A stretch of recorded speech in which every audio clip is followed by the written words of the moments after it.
আজ আমাদের বাড়িতে আছে সৎসঙ্গ, তো তারই প্রস্তুতি চলছে। গতদিনের ভিডিওতে তো তোমরা দেখেছই যে সারাদিন কিভাবে কাটিয়েছি, আর তারপরে সন্ধ্যে থেকে কিভাবে গোছগাছ করছি না করছি সমস্ত কিছুই আজকের এই ভিডিওতে তোমাদের সঙ্গে শেয়ার করব। তো চলো আরও একটা নতুন ভিডিওতে তোমাদের সবাইকে অনেক অনেক স্বাগত। আমি লীনা, শুরু করছি আরও একটা নতুন ব্লগ।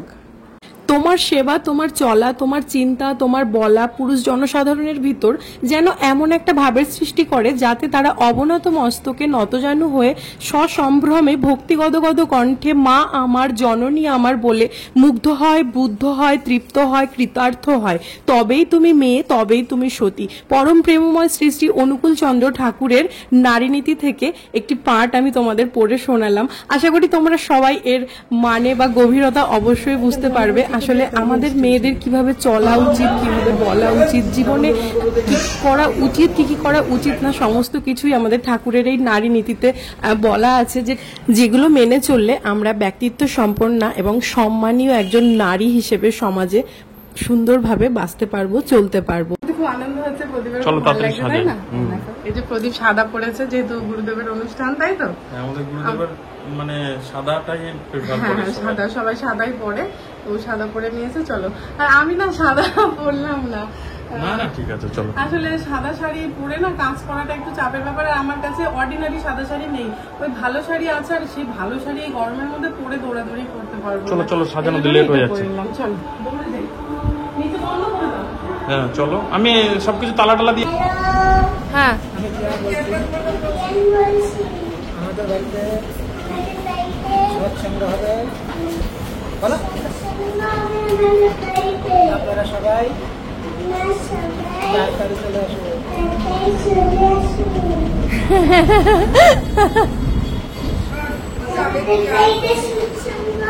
হ্যাঁ চলে আসবে। ঠাম্মিকে ডাকো, বলো ঠাম্মি তাড়াতাড়ি এসো। বলো বলো, জোরে ডাকো এই ঠাম্মিকে। তাড়াতাড়ি চলে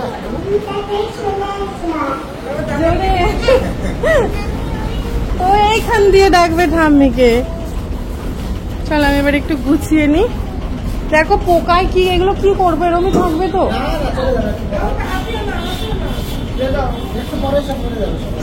দেখো কি অবস্থা। আসলে আজ ছিল ভোটের দিন। গতদিনের ব্লগে তোমরা দেখেছো যে আমরা দুপুরবেলা ভোট দিয়ে আসলাম, তারপরে তো সব জোগাড় করলাম।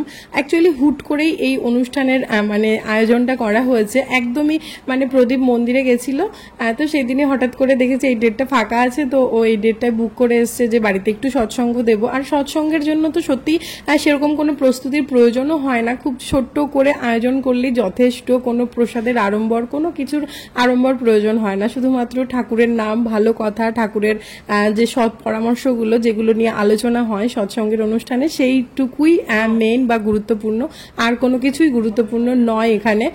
তো যাই হোক, দেখো আমরা এই ছোট্ট কয়েক ঘন্টা সময়ের মধ্যে যেটুকু আর কি অ্যারেঞ্জমেন্ট করতে পেরেছি সেইটুকুই করছি, কারণ আমি তো বাড়িতেও ছিলাম না, একদিন আগেই বাড়িতে এসেছি। তার এসে ধরো বাড়িঘর একটু পরিষ্কার পরিচ্ছন্ন করা, ছাদটা ধুয়ে পরিষ্কার করা, এই কাজগুলো সব কিছু করে নিয়েছিলাম।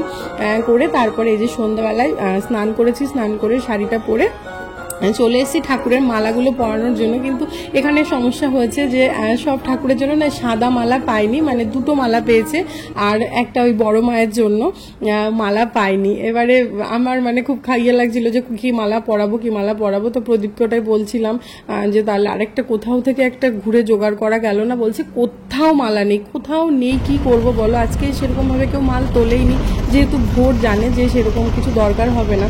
তো যাই হোক, তারপরে প্ল্যান করা হলো যে গাঁদা ফুলের একটা লাল মালা বড় মাকে পরিয়ে দেওয়া হবে।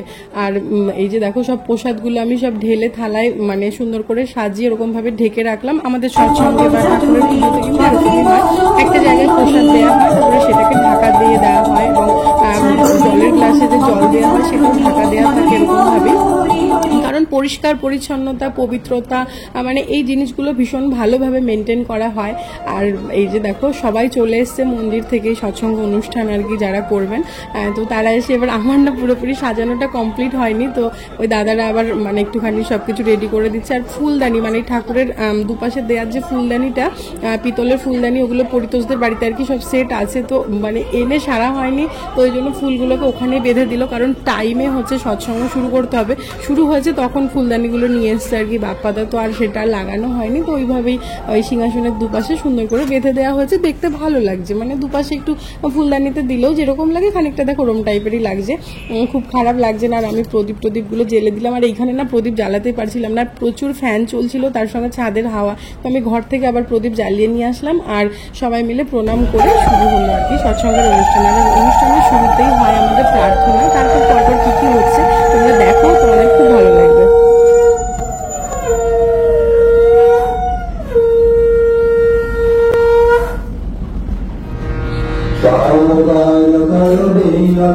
Radha Swami Rama Vedalame Hari Bhola Prabheda Jagatapiya Bharamata Vire Nita Saru Kari Jani Jogi Vilarade Abhamana Ki Gane Bhagavata Megayadika Mila Sadguru Ai Avadaro Ekaram Swami Sukar Karuga Avadaro Ekaram Swami My God, Mehara Karuga Sakidaparo Dhanna Dhanna Gurudeva Daya Sindha Purana Brahmi Nanda Swara Chakura Brahmaya Tasmai Sri Gravena Savaranga Brahmatam Jaya Vishkam Chadra Tadvara Tasmaya Tasmai Sri Gravena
চলছে এরই প্রেক্ষাপটে আলোকপাত করবে কাঞ্চননগর সৎসঙ্গ মন্দিরের একজন একনিষ্ঠ যুবকর্মী শ্রী পরিতোষ বা সংক্ষিপ্ত পরম প্রেমময় শ্রী শ্রী ঠাকুর অনুকূল চন্দ্রের চরণে কোটি কোটি প্রণাম।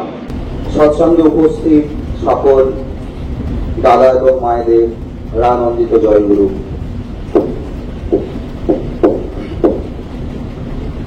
সৎসঙ্গ এই যে কথাটা, এই ওয়ার্ডটা খুব ছোট হলেও এর সিগনিফিকেন্স কিন্তু অনেক। আমরা হয়তো অনেকেই মনে করি সৎসঙ্গ মানে এই সন্ধ্যাবেলায় একটু সবাই মিলে জড়ো হলাম, নাম কীর্তন করলাম, একটু মন মাতানো আলোচনা হলো, শেষকালে প্রসাদ খেলাম, হই হই করে বাড়ি চলে গেলাম। সেটা কিন্তু একদমই নয়। এই যে আমরা সন্ধ্যাবেলায় সৎসঙ্গ করছি, এটা একটা পার্ট মাত্র, এটা একটা পোর্শন। কিন্তু সৎসঙ্গ এটা একটা কালচার, সৎসঙ্গ একটা প্রেমক যদি বলি তাহলে ভুল হবে না। পরম পূজনীয় আচার্যদেব বাবাইরা তার একটা সবাই বলছিলেন যে সৎসঙ্গ কিন্তু একটা মানুষের সকাল থেকে নিয়ে রাত্রি অবধি, তার সকালে উঠে তার নিত্যকর্ম করা, খাওয়া দাওয়া, তার কথাবার্তা, তার চলন বলন, তার ডেডিকেশন টুয়ার্ডস সোসাইটি, মানে সমাজের প্রতি তার করণীয়, এই সবটা নিয়ে রাত্রে ঘুমানো অবধি তার যে প্র্যাকটিক্যাল দিকগুলো, তার যে প্র্যাকটিস গুলো, এই সবটা নিয়েই কিন্তু সৎসঙ্গ। এই সমাজকে আমরা কি দিচ্ছি, এই সমাজকে আমরা কি দেব, এটা কিন্তু খুব একটা বড় ফ্যাক্ট আজকালকার দিনে।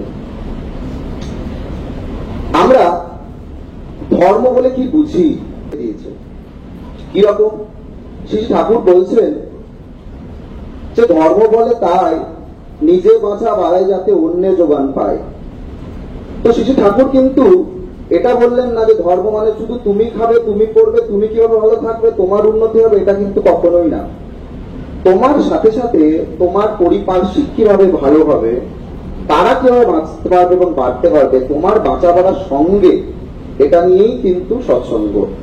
সৎসঙ্গের শুরুতেই হয়েছিল প্রার্থনা, তারপরে হলো ঠাকুরের কিছু গান, তারপরে এই যে দু চারজন আর কি এরকম একটুখানি আলোচনা, সৎসঙ্গ কি, কেন হয়, কেন সৎসঙ্গ করা উচিত, বা ঠাকুরের নাম করা উচিত, বা কীরকমভাবে জীবনে সঠিকভাবে চললে জীবন খুব সুন্দর হবে, সেই সব নিয়ে একটু সুন্দরভাবে আলোচনা। আসলে আমাদের কাছে যখন টাকা পয়সা প্রাচুর্য থাকে না, তখন আমাদের মনে হয় যেন আমরা ওগুলো পেলেই বুঝি জীবনে প্রচুর ভালো থাকবো, প্রচুর আনন্দে থাকবো, সুখে থাকবো, কিন্তু না, শুধু টাকা পয়সাতে সুখ শান্তি আসে না। সুখ শান্তি আলাদা জিনিস, মানসিক শান্তি আলাদা জিনিস, যেগুলো কিন্তু এই যে ঠাকুরের সুন্দর বাণী, ঠাকুরের যে চলার পথ সঠিকভাবে, সেগুলো যদি আমরা পালন করে চলতে পারি, তবেই কিন্তু টাকা পয়সা, সুখ, প্রাচুর্য সবকিছুর সঙ্গে সঙ্গে আমরা মানসিকভাবেও সুস্থ থাকতে পারবো, সুন্দর ভালো মানুষ হয়ে থাকতে পারবো। এটাই হচ্ছে এই সৎসঙ্গের মূল কথা, আমি যেটুকু বুঝেছি।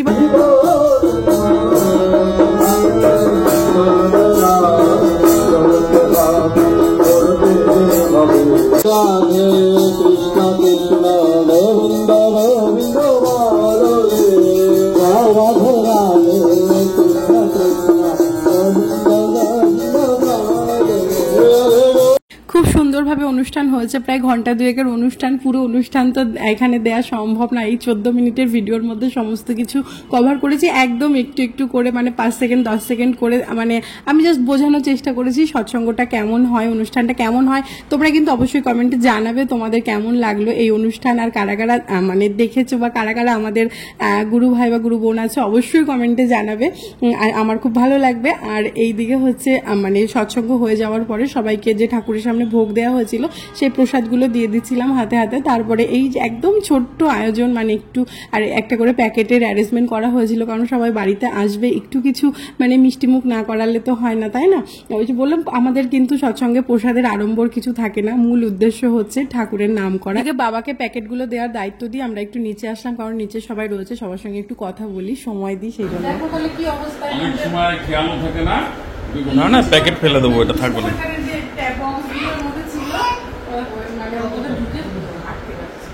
মানে কি ছেলে ভাবো, এই অনুষ্ঠানে শেষ হলো, খুব সুন্দরভাবে হয়েছে, তাই না? খুব সুন্দর হয়েছে। হঠাৎ করে অ্যারেঞ্জমেন্ট, হঠাৎ করে ইচ্ছে হয়েছে যে বাড়িতে সৎসঙ্গ দেবো, ভালো লাগলো, তাই না? আমরা এদিকে প্রসাদ খাওয়া দাওয়া করছি। প্যাকেটের মধ্যে যে লুচি, আলুর দম, মিষ্টি এসবই ছিল, তো মিষ্টিগুলো খাওয়া হয়ে গেছে, নেই আর মিষ্টি, কিছুই নেই, সবই খাওয়া নেই, সব ফাঁকা হয়ে গেছে। দেখাতে পারলাম না কেমন করেছিলাম, মানে লুচি ছিল, একদম ছিল, দুটো করে মিষ্টি ছিল, এরকম ভাবে সুন্দর করে প্যাকেটটা করেছিলাম। যেহেতু হঠাৎ করে অ্যারেঞ্জমেন্ট, বাড়িতে কোনো আর কি ওই জন্য কিছু করিনি, দোকানে অর্ডার দিয়েছিলাম, মিষ্টির দোকানে। আর যেহেতু এখানে সবাই নিরামিষ আসি আর কি, তারা এমনি মানে সেই ডেকোরেটার্সের বাসন খাবে না, মানে মিষ্টির দোকান থেকে অর্ডার দিলে অনেক সুবিধা হয় আর কি। এভাবে হলো খাওয়া দাওয়া অনুষ্ঠান, সুন্দর করে হলো। এবার উপরে গোছানোর পালা, আর সব কিছু তুলে একটু গুছিয়ে গুছিয়ে ঠাকুরের ছবিগুলো সব গুছাতে হবে, সব গুছিয়ে গুছিয়ে তারপরে ফ্রেশ হয়ে ঘুমানো। এখন দেখো 10:30 বাজে, আজকে ঘুমানো মোটামুটি 12টা। গাড়ি ভরেছে সেটা দেখো, আসো দেখো গাড়ি, দেখো ভেতরে কত কিছু। তুই ওখানে ঘুমা রাত্রে। আজকে ভিডিও কেমন লাগলো সেটা অবশ্যই কমেন্টে জানাবে, আর দেখা হবে তোমাদের সঙ্গে আগামীকাল নেক্সট ব্লগে। টাটা।